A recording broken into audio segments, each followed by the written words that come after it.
gentlemen, je vous dis welcome, bienvenue dans l'Enjam dans votre toute nouvelle émission Rap Politique. Rap Politique, c'est l'émission qui met en exergue le rapport entre le rap et la politique.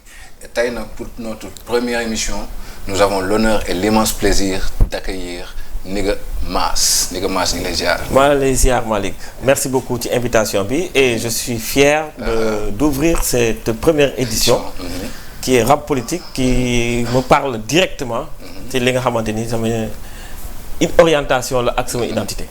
Nigga Mass qui est un artiste panafricain qui fait de l'afro hip hop. Nigga Mass soo ñu doon wax déjà pour ñi nga xam ne peut-être ñi ngi seetaan xamuñ kan mooy Nigga Mass lan nga ñu mën a wax pour jox leen benn aperçu ci kan mooy Nigga Mass. waaw man maay doomu Sénégal.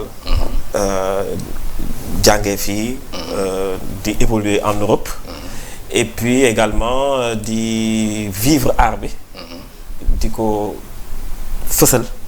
et di ko jox benn façon identité. ci hip hop bi ñu wooyee le rap ak branche rap bi ñu wax.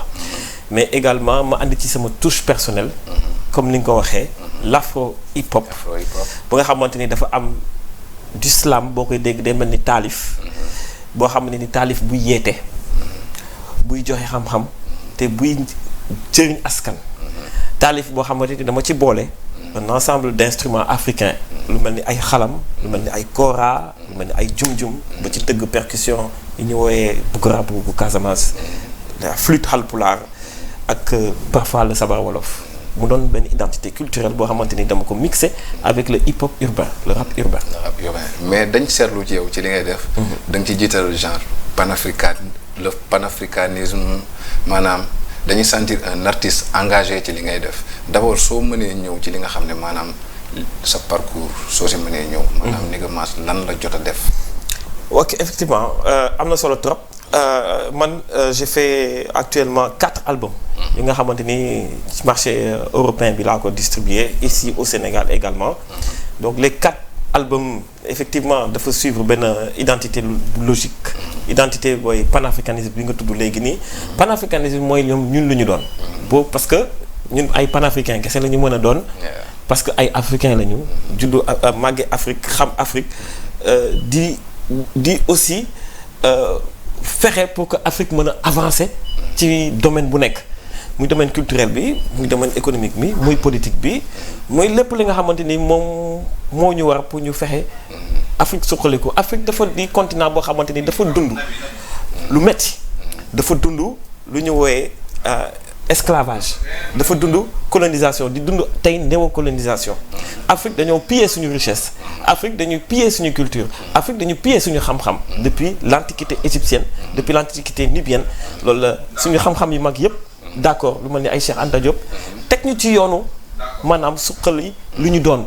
gëmal fësal lu ñu doon parce que boo demee ci dëkk yi nga xamante ni ñoom ñoo avancé. lu mel ni ay dëkku Occident yi Europe Amérique Chine tey jii nii. doo leen gis ñuy réclamer ni ay américains lañu. d'ailleurs di rappeler que ne yow présentement tu vis en France. waaw France laa dëkk. bon mais je suis très souvent au Sénégal parce que maa ngi ci ay projets yu bëri mais France boobu ma nekk boo seetloo ñooñu boo fa ñëwee di toppandoo ay Jay-Z wala Beyoncé. dañ naan ñoom ils ont les moyens d'aller chercher Beyoncé wala Jay-Z andi leen ñu tëgg Stade de France ñu feesal ko def ko en 3 dates sur 3 dates yépp day fees soxlawuñu kuy toppandoo loolu. mais soo doon soo doon ñëwaat ci li nga jot a def parce que jot nga def ay première partie ay artistes. effectivement ak li nga xam ne moom nga jot a def en tant qu'artiste aussi. man sama début de carrière. Premier album dama ko génnee j'étais à l'époque accompagné par les services culturels de mairie d'Evry bi ma nekkoon. donc sama première opportunité mooy la collaboration que j'ai faite avec Manu Dibango. def concert bu mag ci lañ ma jël parce que dama gagné woon concours pour mën a bokk ci première partie. j'ai fait des collaborations avec Sergent Garcia. Riquet bu Sen Simila des grands artistes français. après joué naa première partie Kassav. après Kassav ma bokk ci albumu Sekouba Bambino. ak bu ñuy wax Garafani morceau bu Garafani la tudd. après ma ànd ak Youssou Ndour tournée Africa rek. donc on a fait 2 dates Bordeaux et Marseille. et puis j'ai fait un duo avec lui sur scène. Youssou Ndour et là actuellement ñu ngi joué naa avant may ñëw avec Orchestra Baobab avec la nouvelle génération d'Orchestra Baobab et ñu ngi waajal encore le 24 décembre Orchestra Baobab à Bordeaux. orchestre Baobab di leen nuyu parce que dama fa am sama benn bro bu tudd Papino. oui si Papino moom mooy gérer kër yi léegi suñu ñëwaat ci carrément émission bi dañ gis que ne yow t'es un artiste engagé. dëgg la te période bii nii Sénégal dañ gis y a plein d'artistes engagés yoo xam ne des fois gars yi ils sont sous la menace de la justice récemment gis nañ encore l'arrestation une deuxième fois di ki artiste bi nga xam ne moo di Nit Dof Killer. Nit Dof Killer maanaam rëpp doon l'incarnation de l'artiste engagé au Sénégal léegi lan nga mën a wax aussi ci arrestation Nit Dof su fekkee aussi am nga yenn relation ak moom aussi. waaw si Nit Dof on était ensemble à Paris effectivement on a. parce que moom su ma juumul sa carrière a débuté là-bas. oui si on était à l'époque on avait organisé des shows là-bas lui et moi avec d'autres artistes également. Nit Dof c'est quelqu'un boo xamante ni effectivement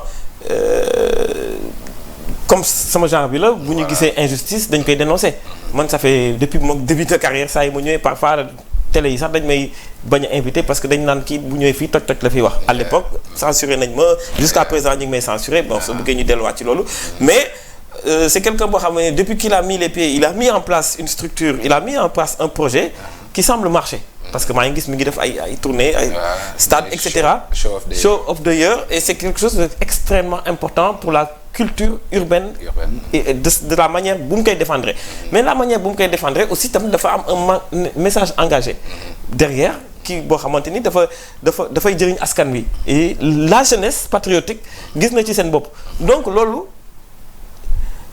gouvernement bi sax wala les autorités de l'État dañ ko war na accompagner même bu ñu xamee ni day dal seen kaw mais ñu accompagner ko ci loolu parce que ñoom ils sont là pour servir le pays ils sont là pour servir cette jeunesse bi nga xamante ni dañoo réer am problème mu emploi am problème santé am problème mu yëpp donc si par la voix de Nit Dof ñu ngi ci gis seen bopp donc c'est quelqu'un qui draine du monde il faut prendre en considération li muy andi ci politique ak ci économie aussi Sénégal benn problème yi ngi noonu deuxième problème bi mooy la liberté de ton bi nga war a am la liberté d'expression parce que bi ñuy wax démocratie liberté d'expression daf ci bokk donc mënoo wax démocratie te liberté d'expression amul mënoo wax hip hop te mënoo wax un message politique derrière donc loolu aussi mënoo di wax message politique derrière muy wax loo xamante ni arrangé wul ñeneen ñi ñu koy jël di ko teg ci kaso bi bon après des raisons judiciaires du ma si dugg je ne suis pas juge maintenant sur le fond même de la manière dont ñu ngi koy accusé man je suis pas d'accord hein, pour ñu arrêter arbitrairement les gens. parce que juste pour def benn rappel bu ndaw moom yéen ñaar daam foo xam ne da ngeen fa daje parce que vous êtes tous sympathisants de Pastef yow di rappeler que ne t'es sympathisant de Pastef France. oui effectivement récemment gis nañ la ci investiture yi nga xam ne Guy Marius Sagna mi ngi fa woon. gisoon nañ tamit sa prestation bi nga def foofu noonu. loolu muy benn point bu leen linké aussi. oui c'est ça. Parce qu'à l'heure actuelle, bon, moi, Pastef, c'est une longue histoire depuis le début. Moi, j'étais là, j'accompagnais parce que... Après, dañ ciy ñëwaat sax. Oui, donc comme moi, j'ai une casquette patriotique, forcément, dañu nuru ay idées. Donc, man, dans la façon donc li may développer ak li may collaborer ak ñoom, c'est vraiment purement li nga xamante ni c'est pour le Sénégal. Et moom aussi, il est dans cette voie-là. Et il a une voix, même peut-être on n'a pas la même manière de vous exprimer. De nous exprimer parce que sinon kenn xam ku ci nekk am na si son style. Ouais, ça touche personnel. Ça touche personnel. Moi je fais pas de live par exemple. Moom lui il fait des lives et parfois effectivement il prend beaucoup plus de risques parce que dinañ la coach ci foo xamante ne là ils vont te trouver un motif. Parce que man ay atteinte à la sûreté de l'État dégg naa ko fii appel à l'insurrection trouble à l'ordre public bon tout ça xam nañ naka la demee am na ci une déclinaison politique boo xam ne mi ngi ci ginnaaw après man je suis pas d'accord pour que ñu jàpp nit parce que dafa wax parce que liberté d'expression moo la permettre à un moment donné ngay joxe sa avis sur la marche de ce pays-là et dafa war a am ay nit yu wax parce que dëkk bi malheureusement xam nañ ni mu demee dëkk bi il y a plein de problèmes partout il y a des problèmes et il faut des gens yi nga xamante ni ñoom ñooy gën a voilà ñi nga xamante ni en tout cas ñoom ñoo am yëg-yëg ni man sama engagement dans l'art bi may def c'est un engagement patriotique tu dois remplir tous les points pour mën a accomplir sa mission. Pour moi, la musique est une mission divine. Léegi déjà Nit Doff nekk koo xam ne dafa bokk ci benn mouvement boo xam ne yow ci nga bokk mais ku si nekk daam noo xam ne noonu ngay doxalee sa yoon. muy mouvement hip hop léegi ci biir mouvement bi yow est-ce que gis nga que ne tamit est-ce que sentir nga benn soutien par rapport à Nit Doff par rapport maanaam mouvement hip hop bi instant bi est-ce que ni muy doxalee nii gis nga ne genre mi ngi soutenir Nit Doff wala nan la war a doxee aussi. Non, mais écoute, man, c'est vrai que je suis un peu déconnecté du mouvement hip-hop ici parce que maa ngi ci yeneen réalité. Mais il m'arrive de temps en temps de regarder, d'avoir un œil. Mais je ne pense pas que am na soutien parce que lu muy def nii ñaata artistes ñoo ko fi def. bëriwuñu. Donc forcément bu ñu bëriwul. duñ ko soutenir duñ ko fekk ci li muy def. Donc loolu mooy le premier problème moom il le sait sax. Il le sait. Negam bon je vois pas non plus un soutien massif à Sonko à l'heure actuelle. Malgré que bon mi ngi ci dans une situation mais voilà donc à plus forte raison. Que le mouvement hip-hop ñi nga xamante ne am na ñoo xam ne ils ne veulent pas s'engager politiquement et c'est leur droit man du ma leen critiquer. mais ku ci nekk am nga si je parle même pas d'engagement politique mais quelqu'un qui fait partie du mouvement hip-hop maanaam des fois da ngay gis ñi jàpp benn maanaam nga gis médecins yi am problème da ngay gis médecins yi dañuy marche wala dañuy manifester seen soutien par rapport à seen membre bi nga xam ne peut-être mi ngi ci ay jafe-jafe mais Nit Doff tamit est-ce que am na loolu. amu ko. Ben non, parce que depuis bu ñu ko jàppee pour la première fois, j'ai pas vu de soutien massif à part mettre sur Facebook Free Nit Doff. loolu amul impact. Free Nit Doff oui d'accord mais après quoi il se passe rien. Tu vois mais c'est ce que je dis il y a pas de xam nga comme li nga expliqué joxe exemple yi nga joxe ci les médecins les professeurs les transporteurs bu ñuy grève et cetera ñëpp ay génnaloo. corporatisme bi am foofu. Il y a pas ça dans le hip-hop. Ça n'existe pas parce que hip-hop bi ce n'est pas aujourd'hui nu muy demee nii au Sénégal ce n'est pas encore de métier il y a pas de amul structure. C'est pas structuré moo tax avancé wul d'ailleurs. léegi su ñu mënee ñëw aussi parce que tamit di rappeler que ne yow te sympathisant de Pastef France. Oui. Yaa ak Ousmane Sonko seen relation fan la commencé fan la débuté. parce que à ce qu'il paraît yow yaa ak Ousmane Sonko c'est depuis les débuts. Oui. Sonko c'est quelqu'un boo xamante ni il a été très longtemps très proche de mon oncle qui est Moustapha Sarré. Qui est directeur de l'école du parti. Moom en fait c'est à travers lui que j'ai connu Sonko. À l'époque boobu parti bi amuloon dara il y avait rien du tout. Il y a pas longtemps en 2016 xaw ma 2017. Bon à partir de 2016 bon après je suis tombé sur une émission qu'il a fait dans une télé de la place. Boo xamante ni il a parlé de panafricanisme. Et man dama gis sama bopp si panafricanisme il citait Cheikh Anta Diop il faut Cheikh muy wax affaire Mamadou Dia d'expliquer de manière très claire. Avec une vision yaa ngi ci doon gis sa bopp quoi. Oui. En tant qu'artiste panafricain. Tout à fait. Bah oui parce que quand boo déggee benn panafricain bi wax boo déggee benn patriote bi wax yow nga nekk patriote forcément da ngay kontaan ci da nga naan ah man lii laa bëgg pour sama réew.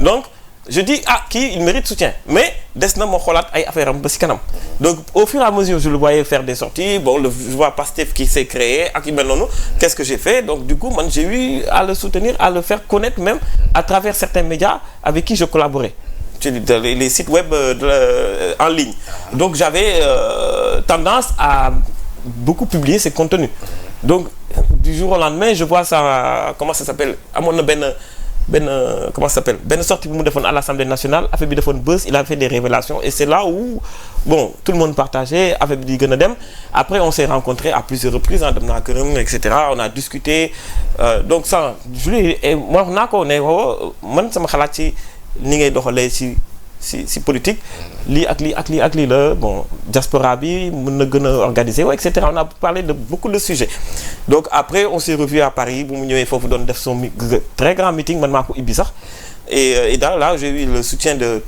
tout Pastef France qui depuis lors à travers leurs événements on a fait des tournées partout en France sur des dîners de gala bon je viens en tant qu'artiste et puis man le message il reste le même depuis plus de 12-13 ans. Le même message il est là il bouge pas et c'est complètement d'ailleurs je vois même si dans ses sorties dans ses livres moom li muy wax ni par exemple man loolu laay wax ci lu bëri on se rejoint Donc c'est là où on a vraiment tissé de très bons rapports.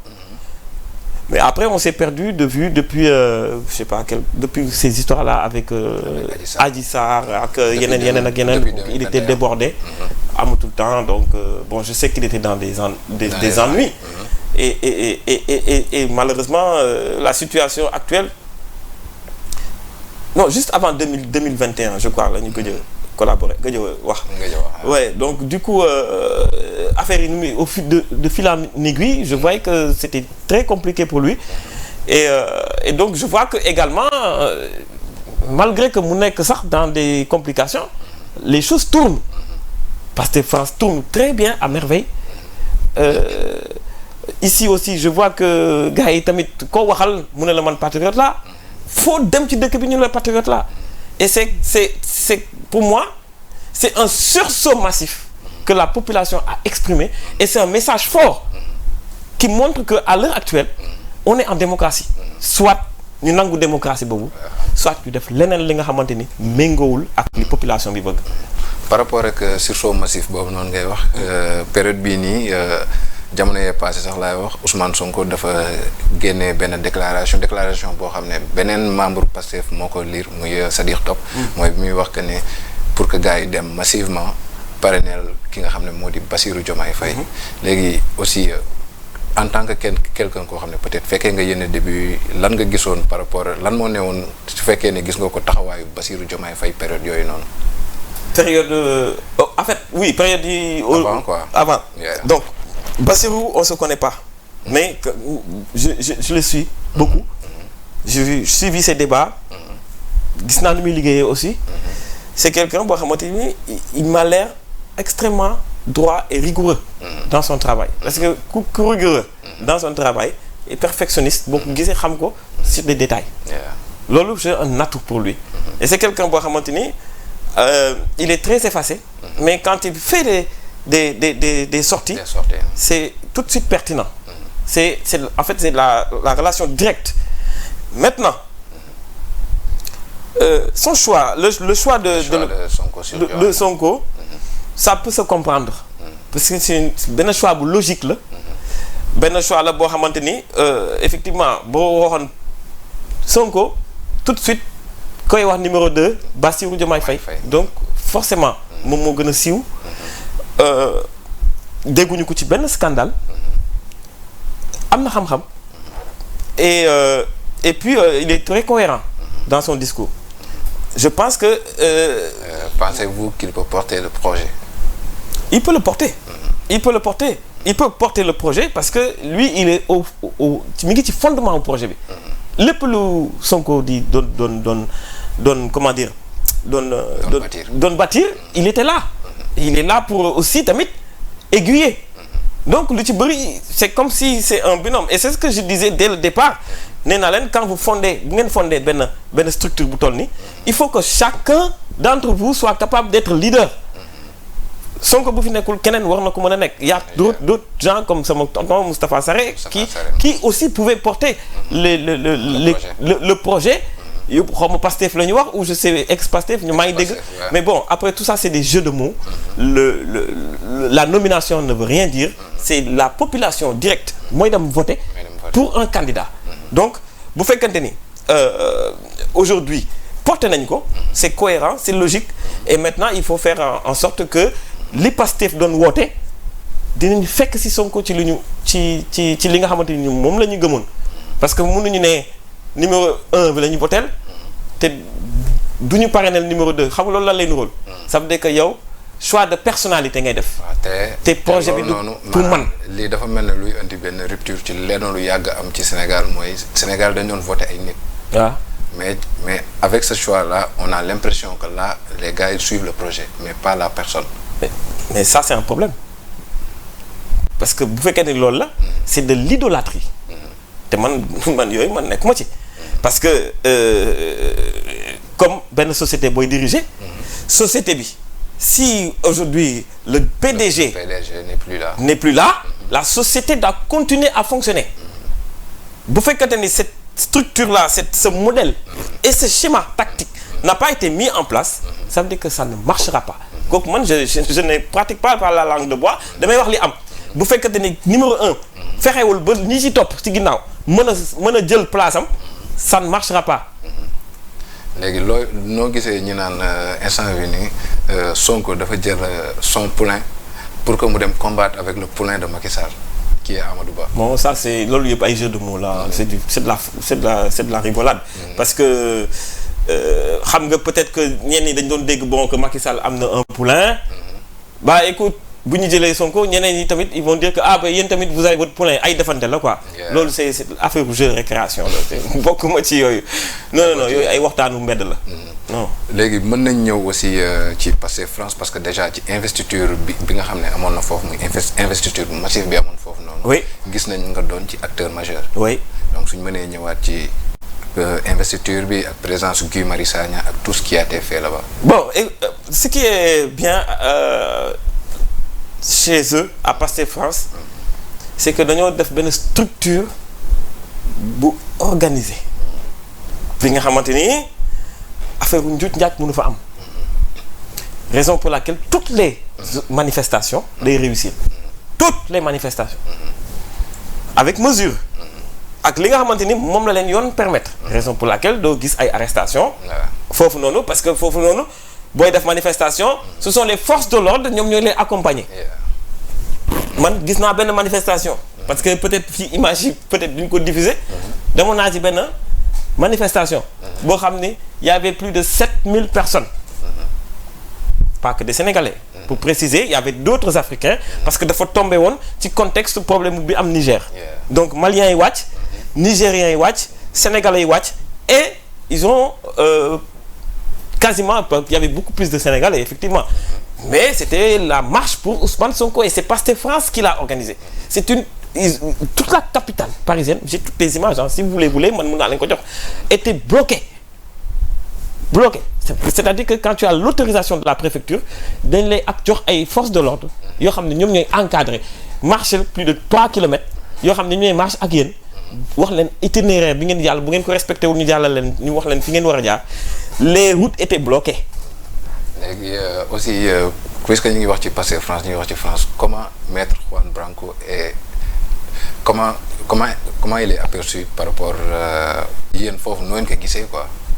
Juan Branco par rapport à son implication sur les procès de Sonko ak taxawaay bi même foofu. Bon en fait man je donne li may faral di dégg ni ko gars yi di apercevoir c'est quelqu'un boo xamante ni vraiment il se donne pour Sonko effectivement man am naa ci sama xalaat avocat la day liggéey donc kuy liggéey day fay dafa ko gratuitement donc avocat la dafay liggéey am na lu muy am donc na am fi ñu yem ci euphorie bi parce que fii gars yi dañu gaaw a faa et toog dañuy gis kenn rek ñu ne héros baa ngi nii non liggéeykat la mi ngi se donne à fond mën na liggéey xam na xam-xam parce que moom ay ngan di maam bi dossier la doon traité dama des fois ma toog parce que fii gars yi dañu doon wax que ne avocat bu ndaw la affaire yooyu noonu xam nga mënul am dossier bu mag mais c'est pas normal toog naa foofu France di ko dégg ma ne woo leen ma seen plateau télé ngeen wax ko seen sama kanam ngeen xool ñi nekk ci biir système français yàgg fa xam nañu kan mooy avocat bu baax kan mooy avocat bu ndaw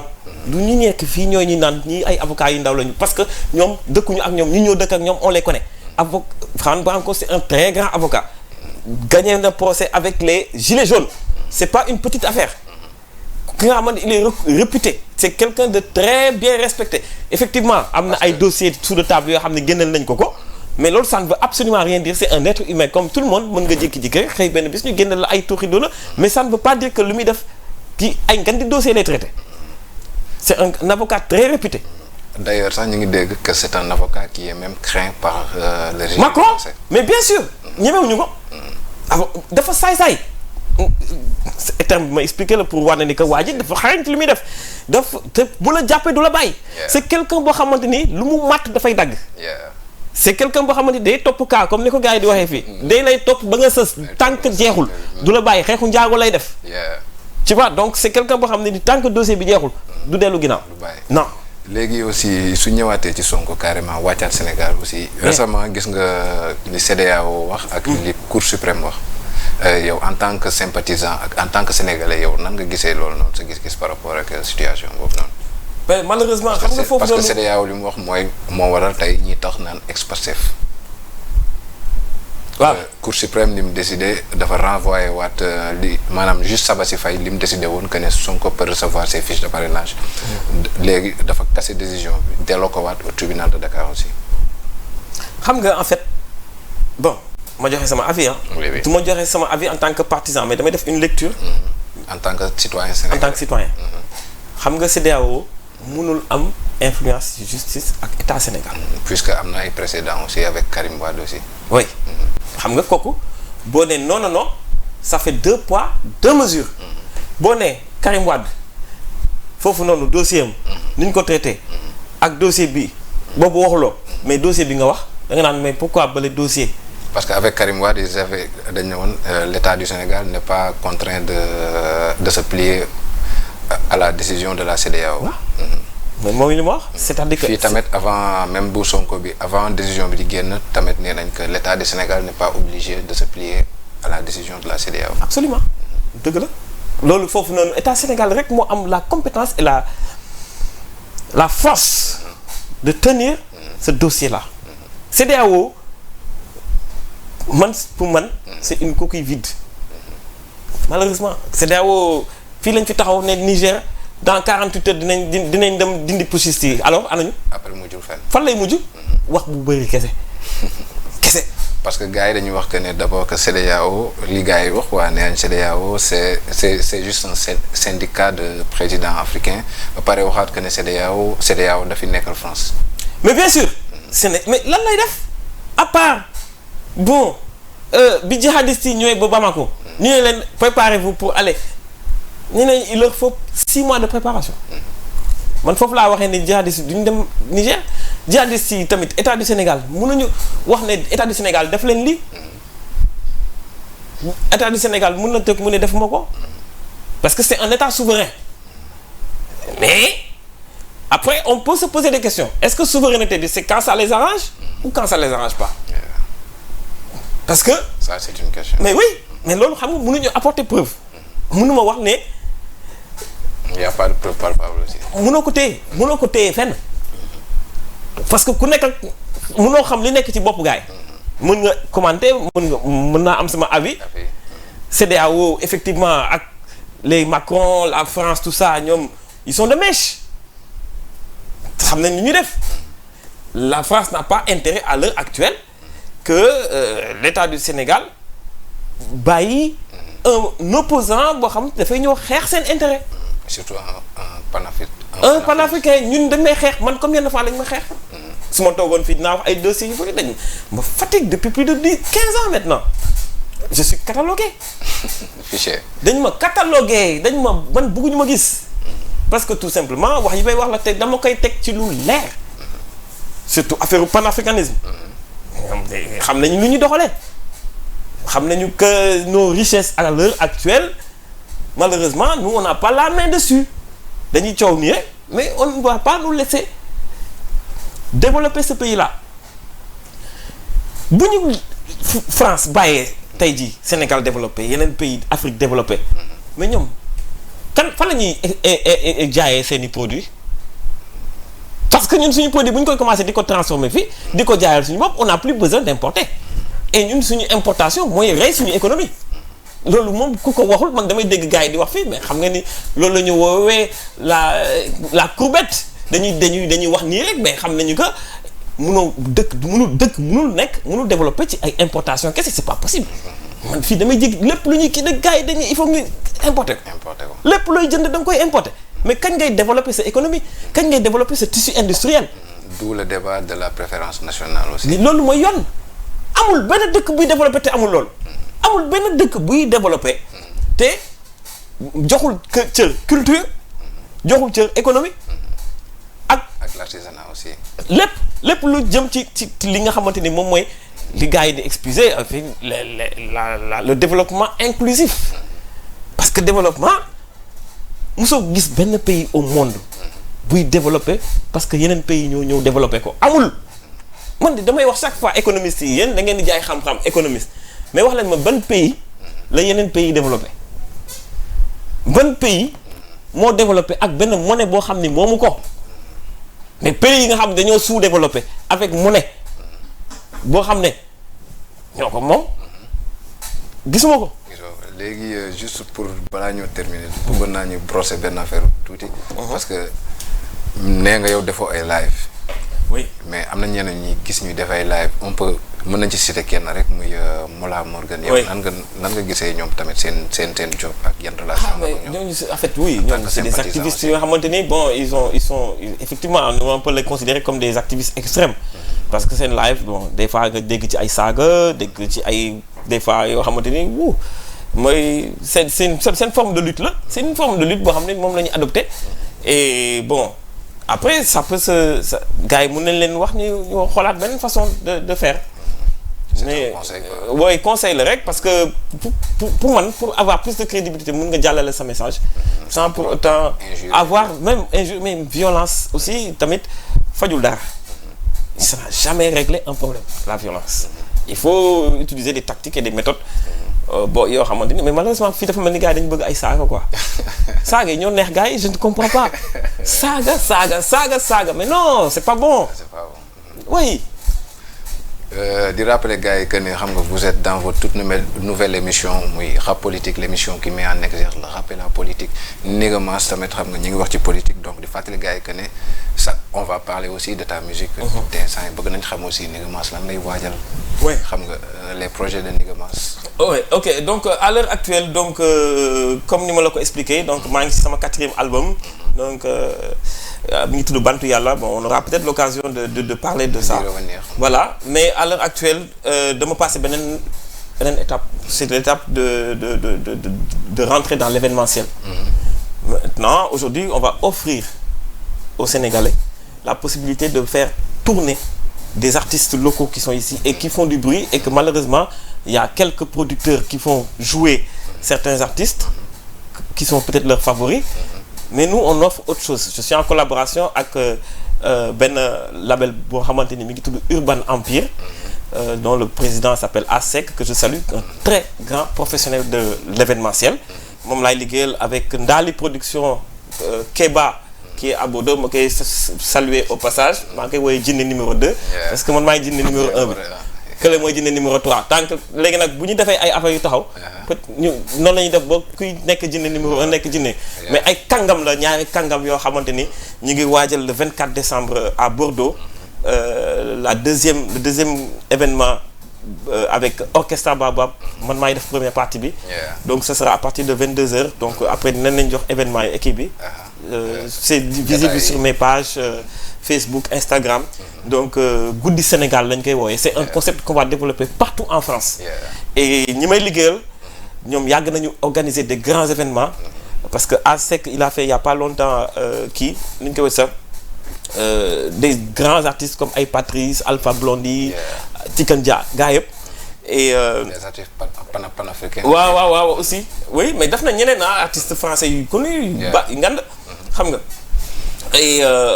et boobu avec cette moom dafa am deux pàcc quoi benn pàcc bi Horizon Croisé moom mooy def tout ce qui est événement des artistes européens maintenant Urban Empire mooy def tous les événements sénégalais donc on va sélectionner des artistes talentueux d'ici di leen tourner loo ci des vraies salles conventionnelles yoo xamante ni c'est du rêve yeneen dëkk Afrique yi ñu ngi koy def et Sénégal dafa jot ñu def ko et ñi may liggéeyal kàngam nañu te dafa jot aussi gars yi exporter li nga xam ne moo nekk fii di daw nii ñu yóbbu ko fële. mais oui parce que maa ngi dégg ay affaires yu intéressant fii mais malheureusement je ne comprends pas pourquoi. oui non seulement ils sont connus là-bas mais il faut que vraiment ñu commencer di def parce que bëggatuma yenn artistes di ñëw di jouer ci ay salles yu ndaw foofu noonu. des trucs ay restaurants yooyu kese la. il y a quelques-uns qui font les Zénith le Bercy voilà mais là on va les faire jouer dans des grandes salles. so Nigga Mass temps bi moo ñu xaw a xooj. merci beaucoup bëggoon naa aussi xam nga soo amee benn mot booy tënk bu ndaw rek un message par rapport à Pastef France par rapport à tes sympathisants affaire yooyu. waaye maa ngi ex Pastef France. d'accord mais Pastef France moom nekkagul ex parce que mi ngi exister peut-être fii ex Pastef la ñu wax mais bon de toutes les manières maa leen di nuyu di leen encore encourager ci action yi ñu entreprendre Pastef France à la coordination de Alioune Sall que je remercie au passage et que je félicite parce que depuis un moment c'est lui qui est aux manettes et qui fait un travail extraordinaire jusque toutes les régions de France. Et aujourd'hui, les résultats sont là et on félicite et on continue à encourager. Ba élection yi jot le 24 février. bu boobaa nag nañu xool mbir mi ni muy demee. Voilà. En tout cas c'était un plaisir Ndiaga Mass de te recevoir ci nga xam ne moo di suñu premier numéro rap politique. L'émission qui met en exergue le rap et la politique. Sama gars yi c'était Malick à la présentation, Ndiaga Mass comme invité. Balaa maa fàtte di remercier le gars à la régie. À la semaine prochaine. Thanks.